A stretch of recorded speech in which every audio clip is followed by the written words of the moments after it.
The First Omen came out this year, 2024, and ironically, it's not technically the First Omen, it's technically the 6th Omen film that we've gotten, but it does take place before all of the others. If you were watching my channel last week, you would have seen that I went through all of those previous films leading up to this one. And the main thing about those films is that it features a character named Damien, who is supposed to grow up to be the Antichrist, and it's ultimately about all these different people that are trying to do something about that. This is the first Omen film to not really feature Damien, but instead it features his mother. We ultimately follow around Sister Margaret, who is a nun that was dispatched to a Catholic orphanage to help teach students different lessons in their school, as well as assist with some badly behaved children, one such child being a young woman named Carlita. But the more that Sister Margaret dives a little bit deep into the mysteries found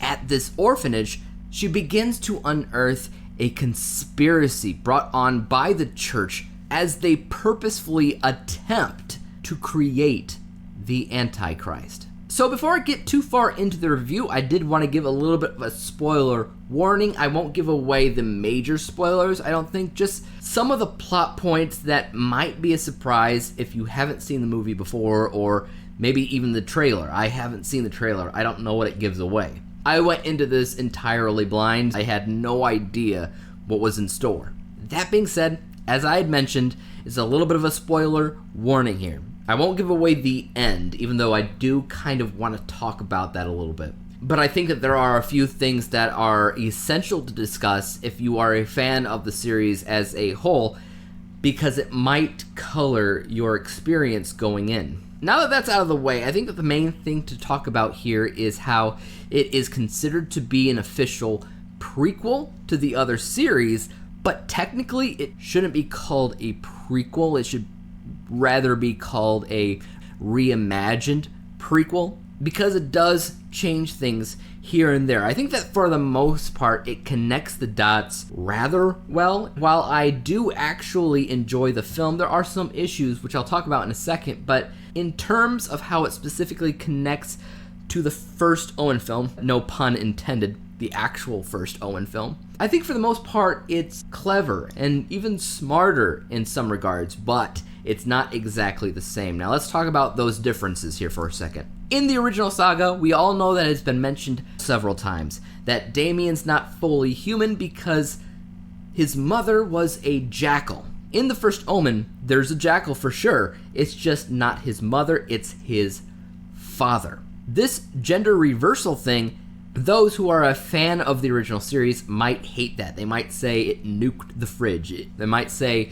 it jumped the shark, because a big part of the lore of the series was that his mother was a jackal. But did it have to be his mother?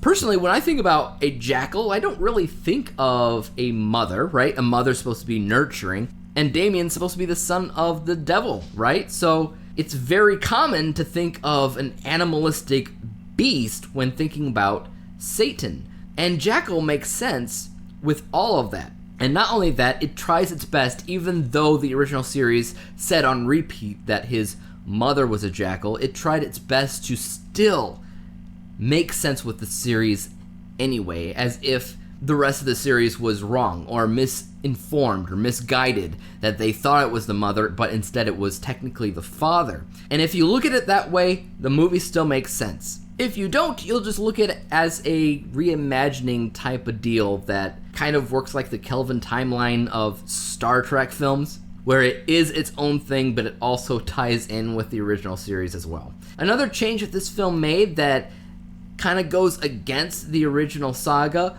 but still I think was a better choice overall, was how this church was specifically and purposefully trying to create the Antichrist. While the original series, you're talking about a branch of the church that was basically satanic in origin and was trying to help bring hell on earth, this is actually a little bit more believable because it was a church that was trying to create the Antichrist for one misguided reason.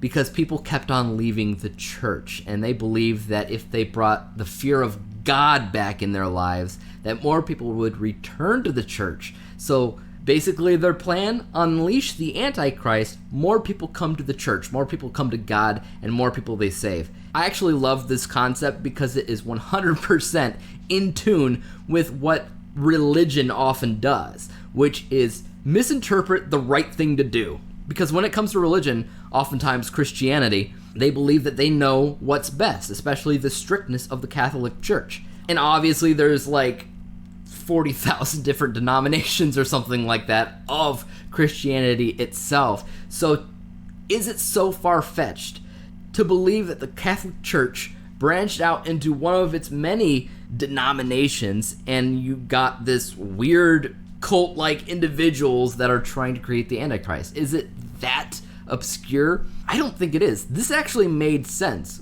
Now, a few other generic things that I liked about this film is technically because of modern technology and knowledge in how films are made, makes this movie technically look the best. Some of these shots in this film are really, really good. They are put together extremely well. It is an easy watch. In my opinion, it is a lot of fun in general. It's a little bit unfair to say that it's better cinematography or better editing, lighting, color. I do understand that saying that this had better cinematography, lighting, color, editing, all of that versus the original saga, because the original saga started out in the 70s before they really had a good grasp on any of that. A lot of that was practical effects, and a lot of this in this film had a bit of CGI, of course, but it also looked spectacular in a way that I think is a little bit more memorable visual-wise, but it did really look spectacular. I think that a lot of things going on in the First Omen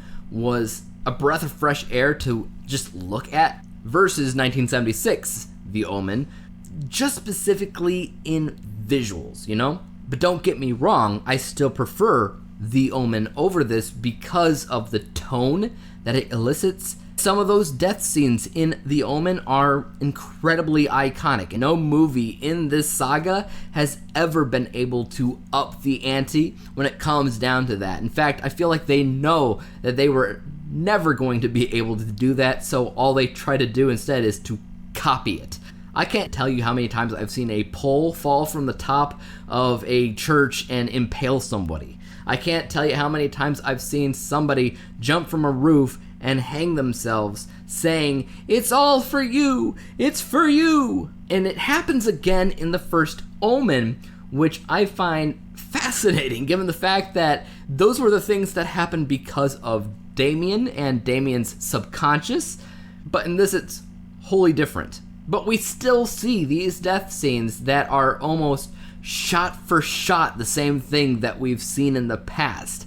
I think what it was going for was like a foreshadowing thing or a nod to the original, but it doesn't make a lot of sense. They had several years to come up with something a little bit more original, but all they really needed to do is kind of go off of that same Final Destination-like feel, where they're never safe, their days are numbered basically, and then just naturally something happens that kills them. Damien, Omen 2, I think, had a really good grasp on this because there was probably the most kills in the second Omen film, but again, the only iconic ones were ever in that First Omen film.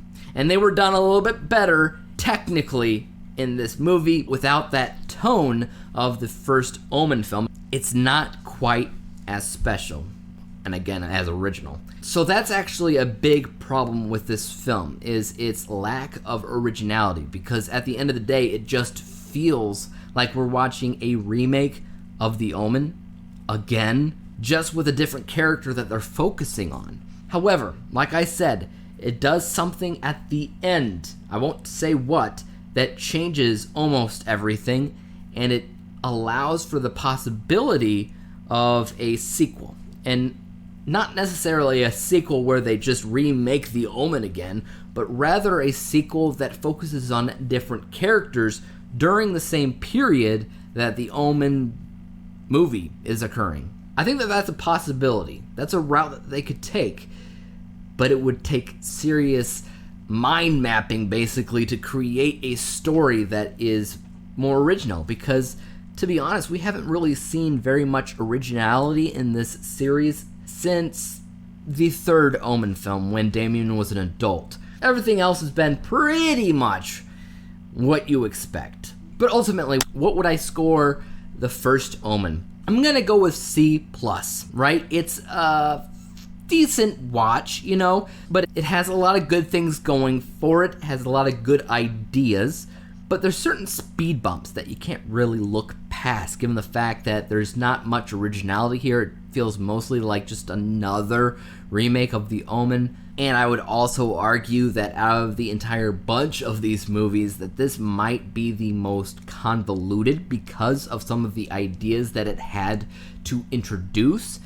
That'll only really pay off if they have a sequel to this. If they don't, they muddied the story for no real reason. The tone of the film wasn't what you expect. It felt a little bit like a Conjuring universe film because it's utilizing a lot of modern horror film techniques. And obviously we already have two movies called The Nun, where it has some creepy looking nuns, and you have that here as well. It was a lot more subtle and not so much in your face in the original Saga. So the tone doesn't really match it, but in 2024 there's probably no way to get back to that tone that they had years and years ago. But that is my thoughts, my 2 cents on the First Omen. What did you guys think about it? How would you rank them from worst to best? Let me know. And as for YouTube, you guys know what to do. Hit the like, subscribe button, and bell to be notified when I come out with my next review, whatever that may be. And until then, peace out.